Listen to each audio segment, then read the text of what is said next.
For centuries, the Ironsong family have prided themselves on their reputation as master blacksmiths. The first generation of the bloodline were awarded the name of Ironsong for their work with weapons and armour, forging some of the finest in all of Solana. In the years since, they have passed down their trade secrets from generation to generation, preserving the Ironsong name. Dorinthea Ironsong was an only child with a penchant for mischief. Her earliest memories are of the forge and the heavy scent of smoke hanging in the air as she watched her parents work, expertly crafting graceful blades and sun-blessed shields. Her mother would often talk to her while smithing, explaining everything to her curious daughter. When she wasn't in the forge with her parents, Thea could usually be found with Minerva, the reserved, steely-eyed woman who ran the golden chariot next to the Ironsong forge. Her parents had known Minerva since they were children, long since passing the line between friends and family. While Thea knew that Minerva had been born outside of Solana, the innkeeper was incredibly private and rarely spoke about her past.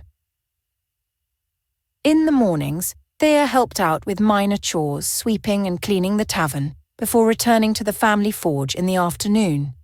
Then, as all the guests were settling in for their evening meal, she would take up residence next to the fire and listen to the chatter around her.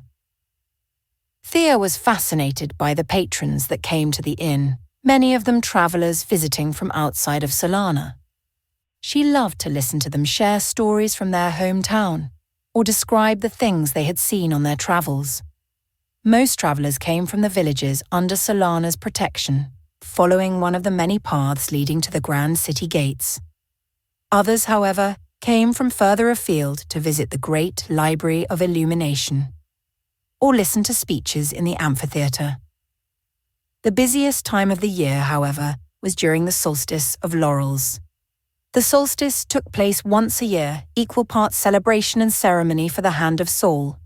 Great processions of knights clad in ceremonial armour strode through the streets of Solana, gathering at the base of the amphitheatre.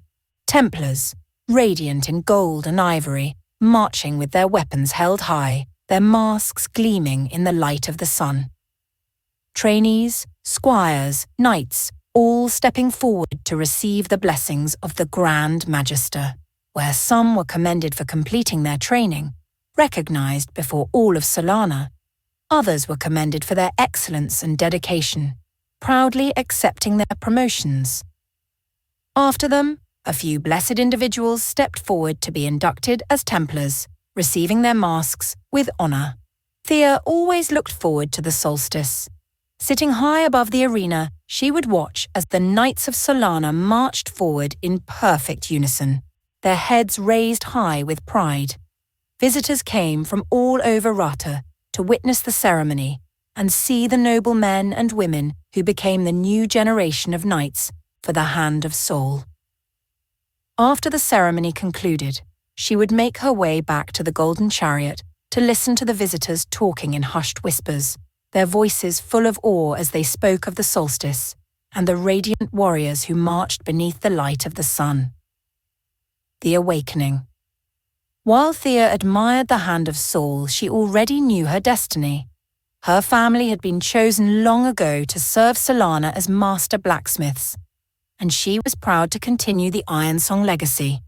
So, when the day finally came for the awakening ceremony, on the eve of her 8th birthday, Thea was ready to don the blacksmith's apron and join her parents in the forge.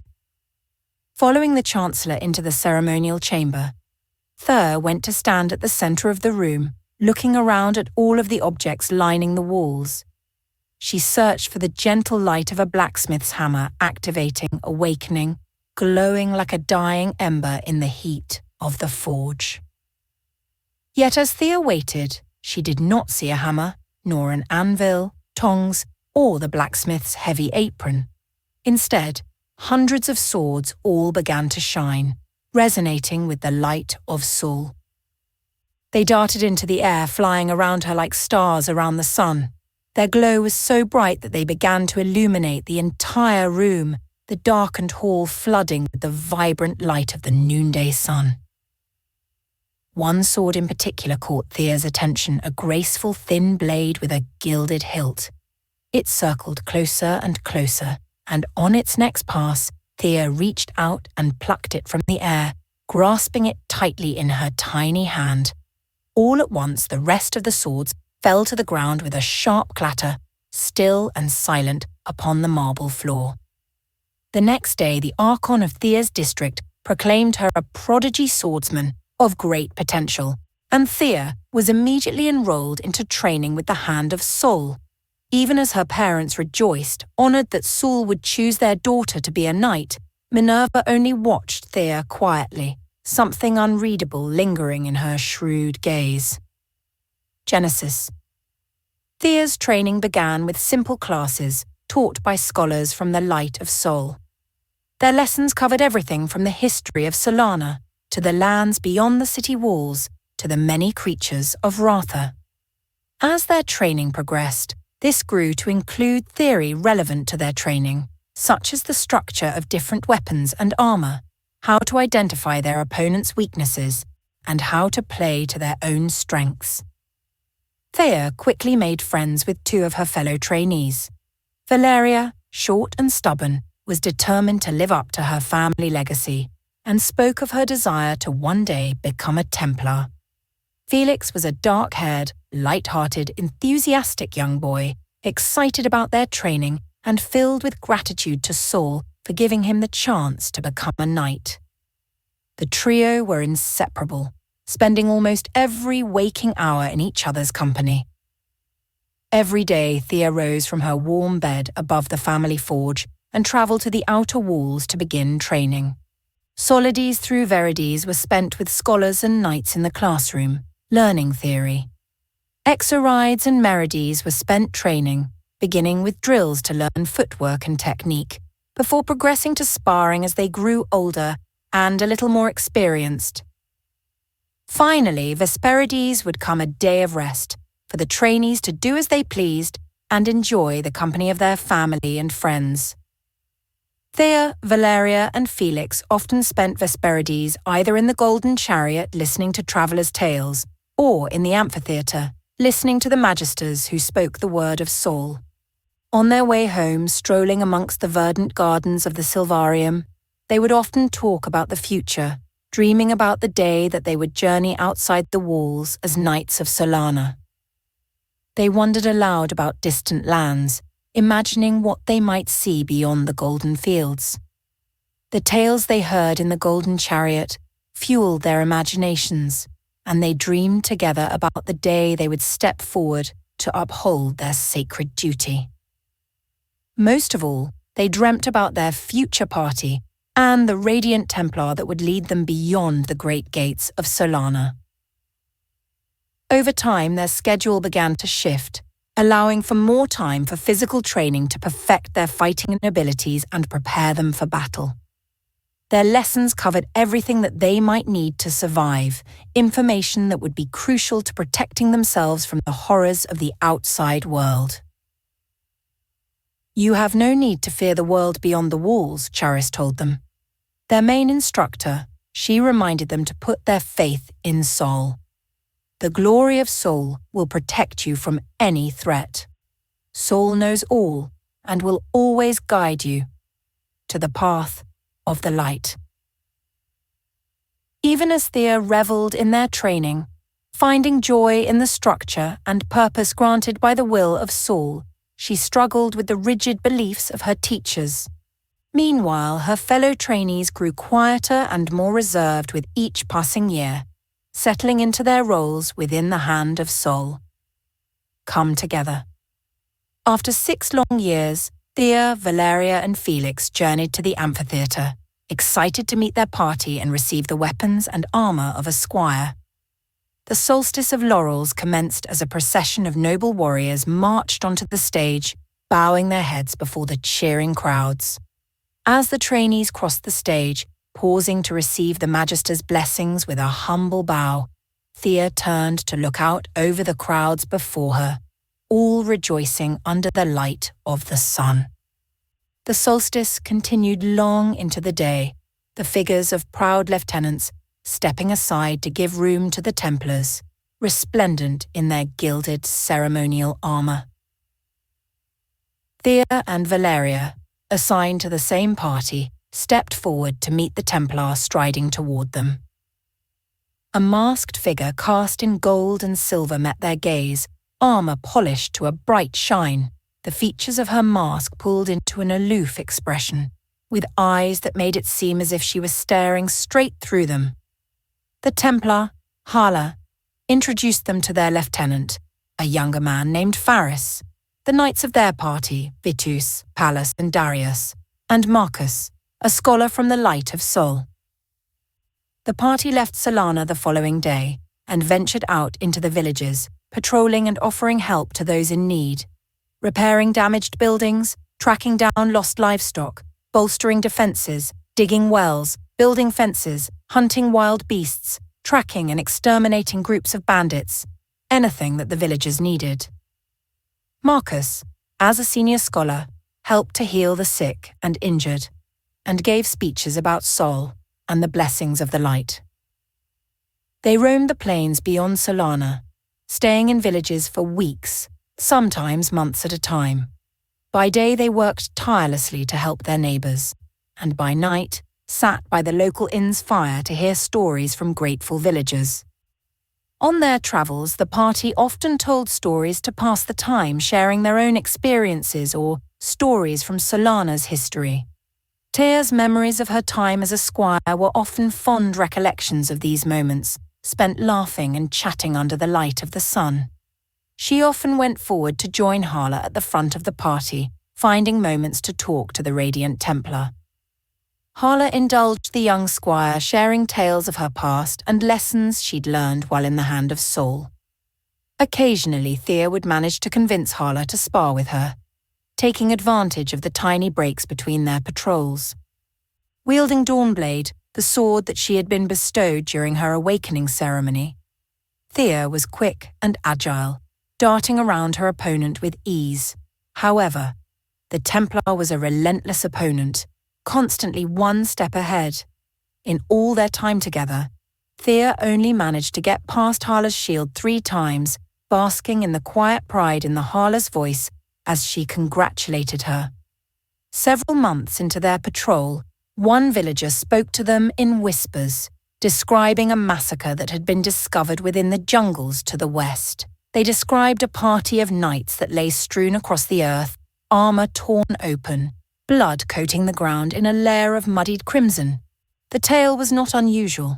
In and of itself, the savage lands were known for their dangers, and occasionally a party was caught off guard by the beasts that lurk within. However, rumours began to spread of horrific beasts emerging from the jungles, charging along the outermost reaches of the savage lands in a mindless frenzy. As reports poured in of attacks on outlying villages, the party spent more and more time in the villages on the outskirts of the Golden Fields, patrolling the area in an attempt to lessen the attacks. They found villages ransacked, bodies lying in the fields, dusty roads littered with blood and entrails. From packs of smaller beasts to massive creatures with armoured hides, the beasts of the savage lands were travelling further than ever before. Frenzied, relentless, they fought with reckless abandon, tearing a path through the village until they were finally struck down. Sometimes the party arrived in time to fend off the creatures and save innocent lives. At other times, they arrived to find an empty village, as if its townspeople had vanished in the middle of the night. The only signs of conflict came from the occasional bloodstain smeared along the side of a building, a streak of crimson left amongst the grassy fields. 5 years after the party had left Solana, Marcus woke the party before dawn.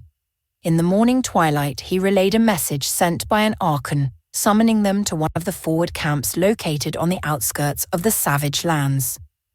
They travelled for almost 2 weeks before they finally arrived at the forward camp, finding a clearing filled with silver and gold. Knights, lieutenants, and Templars were packed into the camp, almost completely drowning out the merchant stalls lining the border of the clearing. The Templars' masks gleamed in the pale sunlight as they conversed with scholars gathered near the centre of the clearing. Hala disappeared into the crowd to find the Archon who had summoned them, Marcus close behind. Behind them, the rest of the party lingered at the edge of the clearing, watching as the sea of knights parted before Hala's determined stride. Shed into the wilderness. Along the outskirts of the savage lands, forward camps lie hidden between the trees, constructed long ago by the hand of Saul. They serve as entry points to the jungle beyond and as a safe space for knights and adventurers alike to rest and restock supplies. The camps usually accommodated for 1 or 2 parties at a time and were mostly occupied by merchants, traders, adventurers, and the occasional band of mercenaries. Now, however, the forward camps were overflowing with warriors from Solana, bedrolls lining the clearing. Any party near the savage lands had been summoned. Templars and scholars stepped aside to gather in meetings, planning patrols and keeping the camps running as they discussed the growing threat from the savage lands. For weeks they remained within the jungle, awaiting news from the Grand Council. Then, finally, the scholars received their orders. Templars, scholars, and veteran knights were to group together and search the jungle for information. While the senior members banded together, the lieutenants gathered the remaining knights and squires into parties to patrol the borders and maintain a line of defence between the savage wilds and the golden fields. Faris took control of their party, leading them on minor scouting missions along the outskirts of the jungle. For months they patrolled the borders of the jungle, hunting down any creature that emerged from the depths of the savage lands. Hala and the rest of her squadron were gone for days at a time, travelling deep into the jungle in increasingly longer journeys. In her moments of rest between missions, Hala would rejoin the party to check in on her charges and pass on any updates. Between all of the travel, meetings and planning, Hala would occasionally find a spare moment to spar with Thea between the trees, a tiny respite from the quiet frenzy of the forward camps. The Road of Trials. One day, Thea's party was returning from patrol when they caught a glimpse of smoke between the trees. When the camp finally came into view, the sight was blood-curdling. Scraps of torn fabric were strewn across the camp, littering the dirt with white, red, and gold. One of the tents was on fire, billowing black smoke, while another hung limply from the branches of a nearby tree. Blood was smeared into the dirt, a dark crimson stain against the dusty earth. A single corpse lay out in the open, head torn from its shoulders. The merchants, mercenaries, and warriors that had been in the clearing hours prior were nowhere to be found. Only a single fragment of dented metal left behind to mark their presence. After several minutes of silence, Faris relayed their orders from a nearby scholar: secure the camp, guard the remaining supplies, and wait for the parties to return.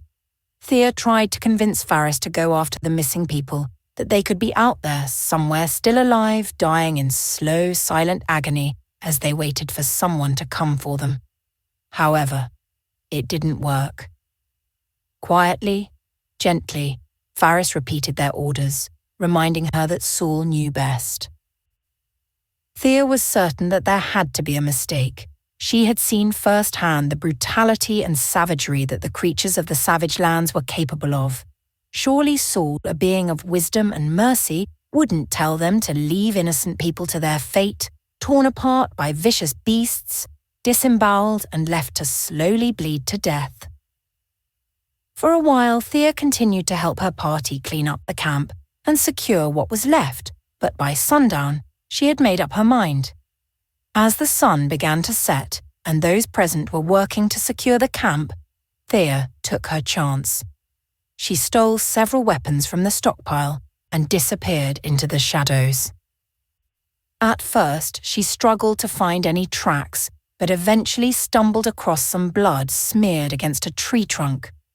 Thea followed the tracks for several hours, stopping every so often to gather her bearings and find the next part of the trail. Then at last, Thea found her missing people. 4 brutes lay within the clearing, while a 5th sat watch near the captives, its head bowed in sleep.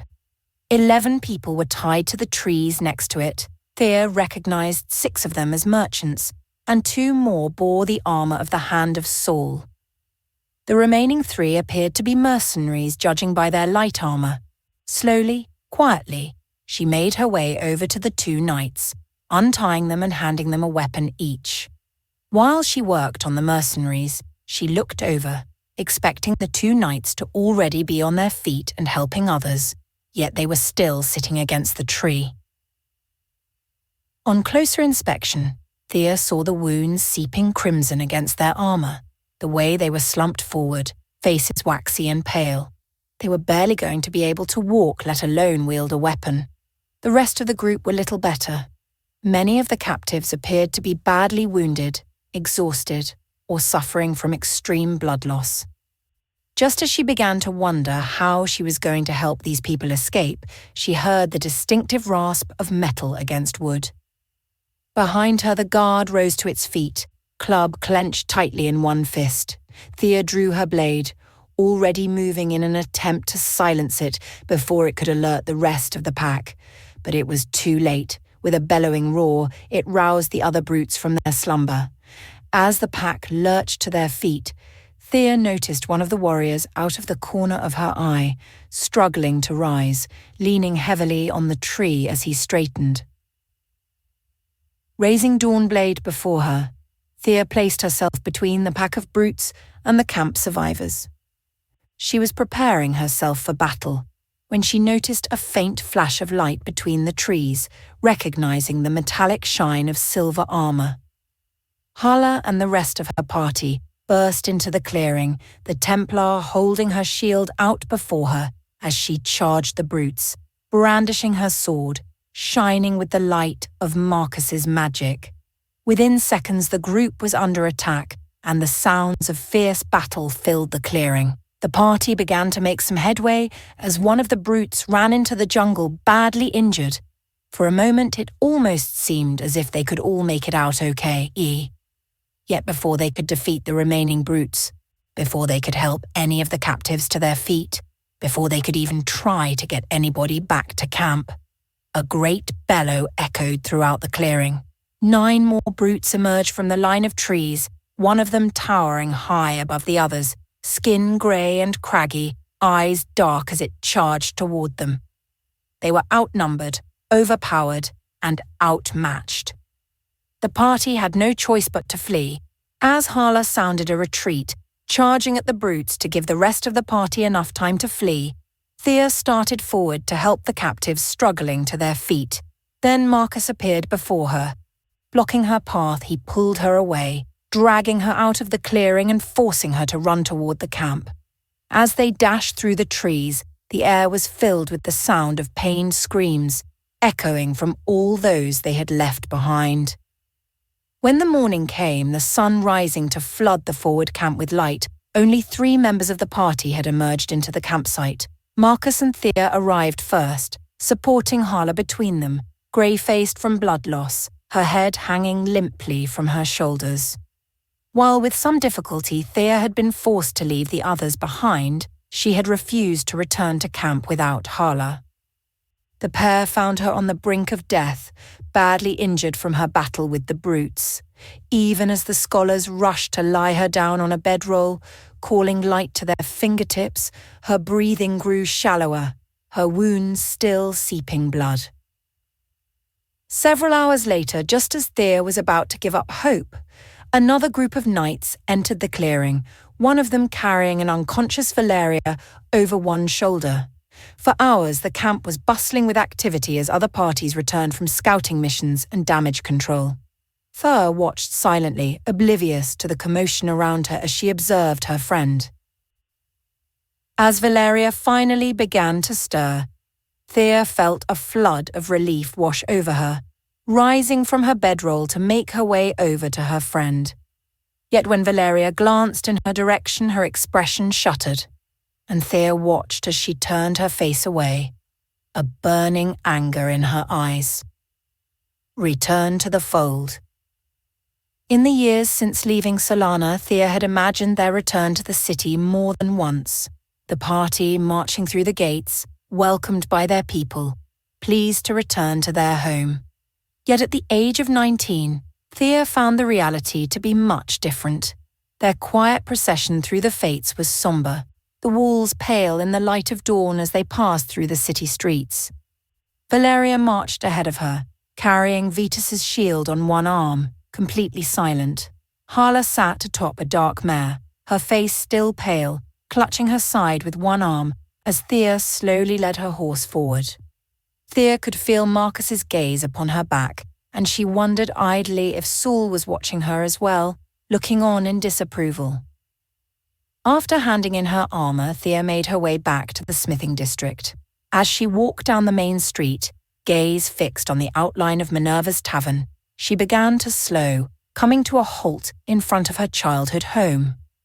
Through the open doors, she could see the forge burning brightly, smoke wafting out into the gentle breeze as her parents rushed toward her with open arms.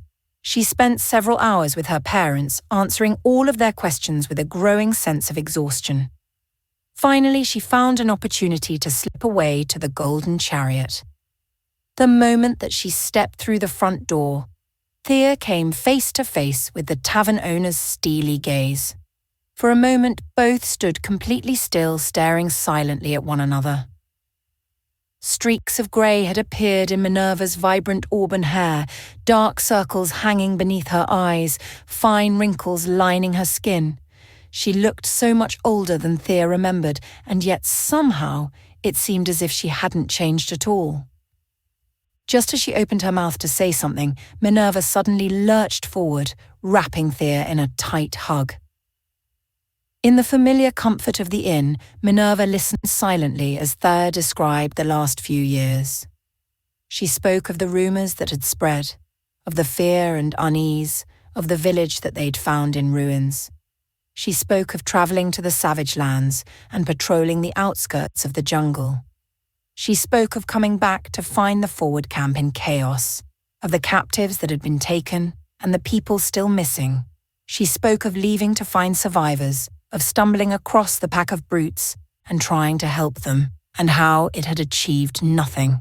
That 4 of her party members had died trying to make up for her mistake, that they hadn't even managed to save any of the captives in the end. When Thea was finished, Minerva smiled sadly. "I know that you were only trying to do the right thing. That's what matters, Thea." Yet even as Minerva comforted her, Thea felt the burden of her mistakes weighing on her shoulders, unable to forget the deaths that she had caused. Redemption. For months she waited, helping to serve customers in the tavern, working in the forge, and travelling to the outer walls for sparring sessions. The solstice came and passed, and while her fellow squires were inducted into the Hand of Sol as full knights, Thea remained on the outskirts of the ceremony with the other Solanians. For a time it almost seemed as if she would never don her armour again, and she wondered what happened to those who failed to fulfill their chosen role. And then she received a summons from Hala. The Templar stood tall, radiant in the centre of the antechamber. Her shining armour hid any possible signs of what had happened, and Thea struggled to tell if Hala was fully healed, or if she had suffered any lasting injuries or scars. Thea struggled to meet her gaze, head bowed as she murmured her greetings. For several moments, silence filled the room, until finally, she looked up. Hala's impassive mask stared back at her, even as she gently placed a hand on Thea's shoulder. "Are you ready to prove yourself?" Rite of Passage. Once a year, the Kingdom of Solana holds the Solstice of Laurels, a celebration of the Hand of Sol. Templars, resplendent in their ceremonial armour, lead great processions of knights through the city streets, gathering at the base of the amphitheatre. Then at noon, the ceremony would finally begin. Squires completing their training step forward to stand before the Grand Magister, heads bowed as they proudly receive the blessings of Sol. Thea slowly stepped forward, bowing deeply before the radiant figure of the Grand Magister. Despite the prestige of her accomplishment, promoted to lieutenant at just 21 years old, Thea remains strangely solemn. She cannot forget the events that have led to this moment, or the people that she has lost along the way. With her mistakes weighing heavily upon her shoulders, Thea is determined to do better and become an exemplary lieutenant worthy of her position.